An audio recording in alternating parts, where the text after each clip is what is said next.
guys, Kendall Arnold Fishing here today to talk about the Ned Rig.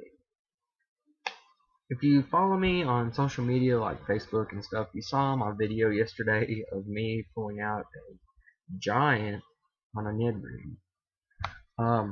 I don't really fish the Ned Rig a lot. I don't like to if I don't have to, and it's not something I'm hugely familiar with. I've just thrown it a couple times in a couple tournaments and caught a few fish on it. But yesterday was the first day I actually decided to stick with it.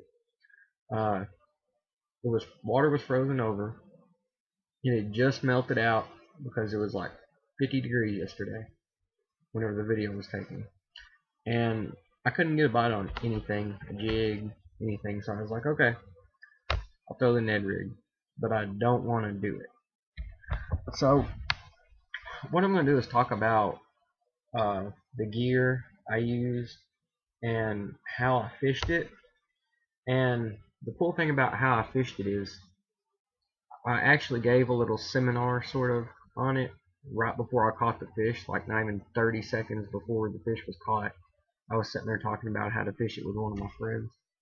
And so I'll give you an idea of how to fish it, but in the video you can really see what happened, and I'll put that at the end and we'll just take it from there.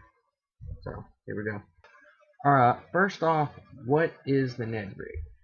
Well, the original, or what they call the real one, is by Z-Man. It consists of a mushroom style head and then one of their elastic worms, and it's like, I think it's 3 inches long. But that's not what I use. My version is a little bit different. It's a little more affordable, I believe, and it still catches them just as good. First of all, the head, mushroom head, it's not exactly the same. This is a stand-up head that they sell at Walmart for like $1.76, and it works really great for this application because it sets straight up and down like that. And it comes with a little wire keeper right here that if you twist it back and forth, it comes off and makes it not weedless. I found out that this thing gets hung up just as easily with the wire keeper, so I gave up on it and just took it off. And then I reach into my Oh No box. My Oh No box is a box, a plain old box filled with stick baits, Cinco stuff top baits. And if you see me take this box out, that's not good, because that means more than likely I'm in a tournament and I need a couple extra bites. And usually you can get a few extra bites on a weightless Cinco or something like that. But I also stick my Ned Rigs in there, and that's also where the worm comes from that I get on them, or that I put on the Ned Rig. What I do is, this is a Yum Dinger. I think it's 6 inches, 5 inches or 6 inches. And I go past where the little hook, there's like a hook slot right there. And I cut it off just below that where there's just the tail, like that. Just that part right there. Yeah. And you thread it on the head, and it looks like this. This one's been used a time or two. So that's your basic Ned Rig. It sets up like this. It can look like a ton of different stuff. It can look like a worm. It can look like a bait fish feeding on the bottom. And it just sits there. And if you use the Z-Man ones, I hear that they like undulate or something back and forth in the water. And that's fine and all, but these catch fish just as good. So that's pretty much the basic how it's made or how it's put together. So next what we'll do is we'll go over the rod and the reel that I use and the line. And one of the main reasons why I don't like to fish the Ned Rig is usually people put it on like spinning rods and stuff, and I really don't like using a spinning rod if I don't have to. So what I did was I went out and I got what I call a finesse, well, kind of finesse rod. It's a casting rod, finesse casting rod sort of. It's a 7-foot medium fast action rod. And I feel like that works really well for it, and in the video later you'll see why. You can cast with it real easily. It's not daunting. The reel also has something to do with that. Real quick, just for reference, at the end of the video I'll show you the fish that, with the seminar, I caught him on this exact uh, bait right here. This is the style. It's a young dinger with a little chartreuse tail and brown body. The heads are, this one's 1/16. I think that's all I have is 1/16 ounce. Anyway, back to the rod and reel. The reel itself is a 6.3 to 1, 6 to 1, whatever you want to call it, reel. And for line, I have a 14-pound vicious copolymer, which I use a lot. I use that for a whole bunch of different stuff, cranking, stuff like that. And that's pretty much as far as that goes, the rod and everything. I call that a finesse rod. I throw a lot of stuff on it. I throw my shaky heads on it. But I also throw small rattle traps and square bills on it because it's got enough backbone for all that, but it's got a lot of tip too, which I really like. Next we're going to talk about the technique, which I'll talk about in the video too, but I don't do a really good job of it. I really don't exactly know how it goes by the book, or how to go by the book on the Ned Rig. I don't know how people fish it. I just saw it and I thought it was cool, so I tried it out without doing a whole bunch of research other than knowing that you need some finesse gear sort of. So after picking out my rod and everything and all that, I started to learn how to do it. And what I did was I just throw it out, and like a shaky head, I sit there and I shake it. And I shake it some more, and I just keep shaking it. I'll let it sit, then I'll shake it, move it 3 or 4 inches, shake it some more. And that's pretty much the basic thing to do with it. I don't know if people fish it any other way.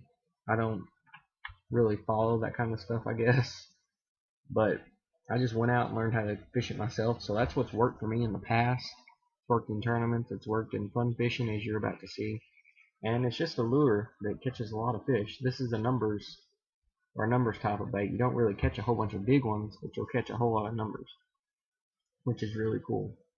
Another important thing about this is the hook set. And it's not like a flipping bait or something big and heavy. You don't just lean into it real hard. When the fish in the video, I lifted up sort of, but I started reeling. It was a reel set, and I got him right in the roof of the mouth, and that worked out really well for me. And I guess that's how you do a hook set on it. I've never watched a video on it, so I don't know how other people do it, but that's how I did it, and it worked very well. And it's probably going to see a bait, or it's probably going to be a bait that you see me throw a lot here in the near future, especially right now in the winter. And so that's pretty much the basics of it and everything.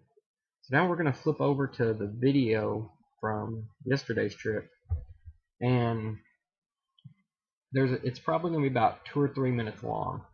And I'm sorry if it bores you. There's a minute or two where nothing happens, but it just makes sense. I was teaching somebody how to use the lure, and then I caught one.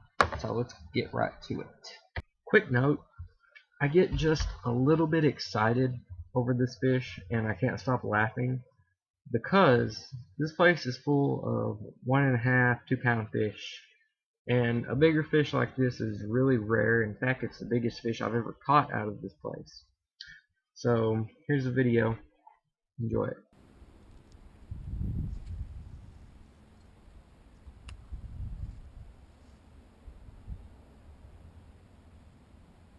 Gotta shake it. Stir and shake it. Shake it ever so lightly. Let it sit there. Soak in the sun and shake it some more.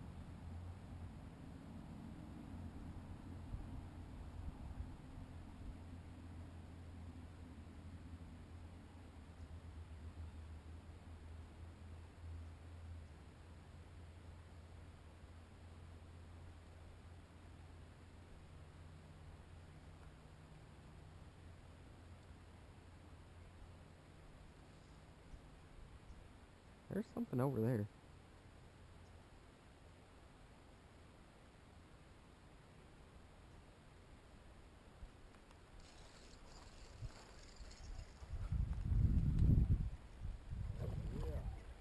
Come here, baby. Oh my gosh. Oh my gosh. Oh my gosh. Oh my gosh.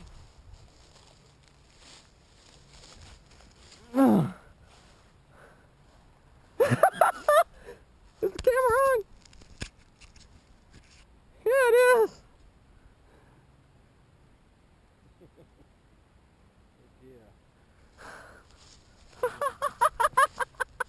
There's pond, dude. Look at that Ned rig right in his. What do you think he weighs? Cutting 5 close. Huh? Cutting 5 close. Ned rig, baby.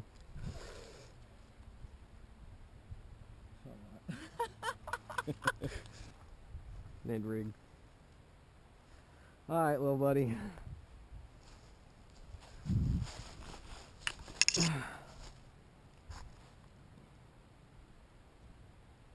You go get big, bigger. Ned rig. I can't beat that. I'm done.